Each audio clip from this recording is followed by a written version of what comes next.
Assalamualaikum warahmatullahi wabarakatuh. Bismillahirrahmanirrahim. Alhamdulillahirabbil alamin, wabihi nasta'in wa ala umuri dunya waddin, wassalatu wassalamu ala asyrofil anbiya'i wal mursalin, amma ba'du. Silahkan kita buka bab 23. Pelajaran tarikh kitab Khulasaah Nurul Yakin, bab 23. Ya anak, bismillahirrahmanirrahim. Bab 23 yaitu halaman 48. Bismillahirrahmanirrahim. Tuntutan orang-orang Quraisy kepada Nabi Muhammad SAW. Jadi di penjelasan sebelumnya anak-anak, orang Quraisy itu berusaha berkali-kali bagaimana caranya agar dakwah Nabi itu berhenti, dengan cara mendatangi Abu Thalib, dengan cara mengganggu Nabi, dengan cara mengganggu sahabat-sahabat Nabi. Dan sekarang karena tidak berhasil, maka orang-orang Quraisy itu menuntut Nabi Muhammad. Yang pertama, ketika orang-orang Quraisy sadar bahwa penyiksaan yang mereka lakukan tidak memberikan hasil sama sekali, bahkan malah menambah keimanan dan keyakinan orang-orang Islam, maka mereka mendatangi Nabi. Di situ ada footnote nomor 17 anak-anak, halaman 49. Kita baca bawahnya ya. Sebelum mereka mendatangi Nabi, mereka terlebih dahulu mengutus Uqbah bin Al-Walid. Dia mendatangi Nabi dan berkata, "Wahai putra saudaraku, sesungguhnya engkau berasal dari golongan kita. Sebagaimana yang engkau ketahui, kita adalah keturunan orang-orang yang baik. Tetapi engkau telah membawa satu perkara yang besar kepada kaummu. Engkau pecah belah persatuan mereka. Engkau menyalahkan pendapat-pendapat mereka. Engkau hina agama dan Tuhan-Tuhan mereka. Engkau mengkafirkan para leluhur mereka yang telah tiada. Maka dengarkanlah kata-kataku." Jadi Nabi Muhammad dibilangin seperti itu.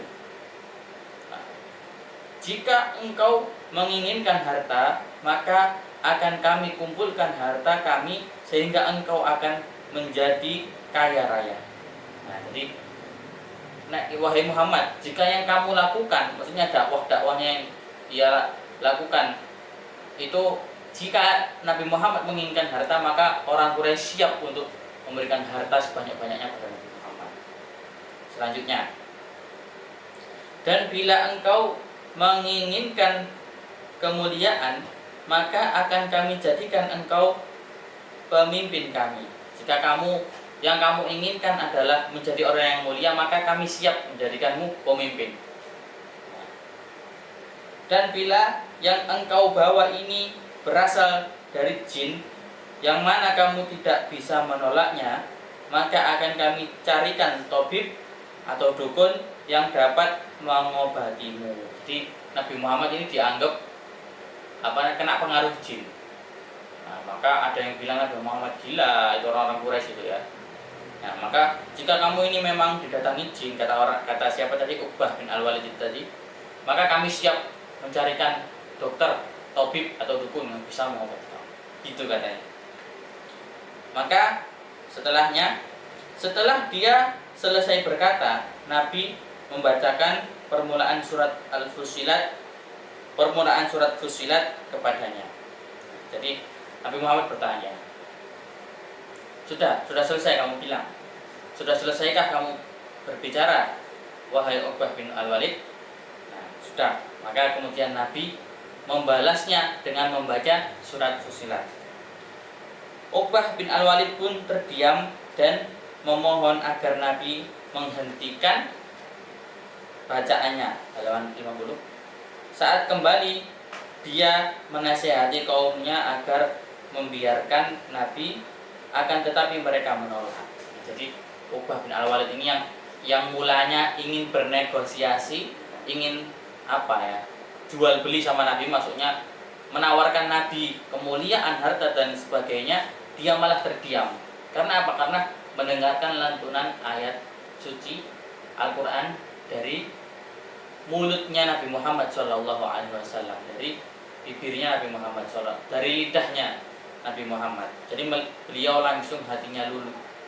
Katanya ketika diriwayatkan bahwasanya ketika dia sudah selesai mendengarkan itu, kemudian dia kembali ke orang-orang Quraisy dan berkata, "Wahai orang Quraisy, yang aku dengar ini bukanlah sihir. Yang aku dengar ini bukanlah syair-syair. Ini memang dari Allah." Kurang lebih intinya seperti itu. Maka biarkan Nabi Muhammad itu biarkan meneruskan dakwahnya, kata gitu kepada orang kafir Quraisy. Katanya seperti itu. Maka akan tetapi kaum kafir Quraisy menolak dan tetap ingin menghentikan dakwah Nabi. Kemudian yang kedua, halaman 50, orang-orang Quraisy meminta beliau untuk menyembah Tuhan-Tuhan mereka, dan mereka pun berjanji akan menyembah Tuhan beliau. Nah, kemudian Allah menurunkan surat Al-Kafirun.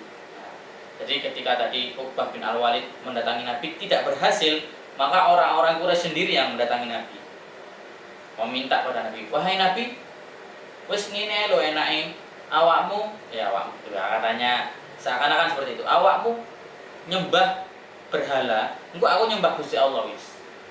Nah, engko awak dhewe nyembah Gusti Allah. Kalau kamu mau menyembah berhala kami, maka kami akan menyembah Allah, menyembah Tuhanmu." Nah, gitu kan. Maka turunlah surat Al-Kafirun.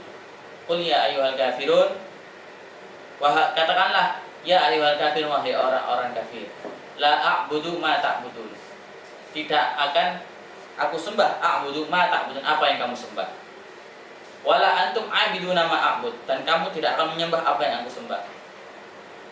"Wala ana 'abidum ma 'abadtum, wala antum 'abiduna ma a'bud, lakum dinukum waliyadin." Maka bagimu agamamu, waliyadini, maka bagiku agamaku. Jadi wis gak usah kong kali kong. Wis nek kon gak gelem nyembah Gusti Allah ya wis gak usah ngongkon aku nyembah berhala. Maka turunlah surat Al-Kafirun di sini jelaskan. Nah, selanjutnya yang nomor 3, anak-anak. Ketika mereka telah putus asa, mereka meminta Nabi untuk mencabut isi kandungan Al-Quran yang menjadikan mereka marah, seperti penghinaan terhadap Tuhan-Tuhan dan tata cara ibadah mereka, atau menukarnya dengan Al-Quran yang lain. Nah, jadi gini, orang-orang kafir Quraisy itu putus asa, anak-anak. Jadi cara kayak gini gak iso, cara ngomong gak iso, akhirnya ya wis lah, isi Al-Quran itu kan ada yang mencela Tuhan-Tuhan kami, ada yang mencela leluhur kami, gitu katanya. Ya wis, itu dicabut saja ayatnya, diganti ayat yang lain atau diganti Al-Quran yang lain, gitu katanya. Biar tidak ada isi Al-Quran yang mencela berhala-berhala, gitu kata orang kafir Quraisy. Nah, selanjutnya nomor 4, maka Allah menurunkan ayat sebagai jawaban untuk mereka. "Qul ma yakunu li an yubaddilahu min tilqa'i nafsi in attabi'u illa ma yuha ilai." Nah, surat Yunus ayat 15. Artinya, katakanlah, tidaklah patut bagiku menggantikannya dari pihakku sendiri. Nah, jadi Nabi Muhammad disuruh berkata bahwasanya, ya aku gak iso lah mengubah isi Al-Quran. Orang itu punyanya Allah, orang itu firmannya Allah, masa saya yang mengubah? Gak bisa. Nah, aku tidak mengikuti kecuali apa yang diwahyukan kepadaku. Jadi apa yang dilakukan Nabi Muhammad, apa yang dikerjakan Nabi Muhammad, baik itu perkataannya dan perbuatannya, itu in huwa illa wahyu yuha, itu adalah wahyu dari Allah. Jadi sesuai dengan apa yang diwahyukan oleh Allah, maksudnya seperti itu. Gak mungkin Nabi Muhammad menyeleweng daripada perintah Allah. Nah, jadi seperti itu. Kemudian pertanyaannya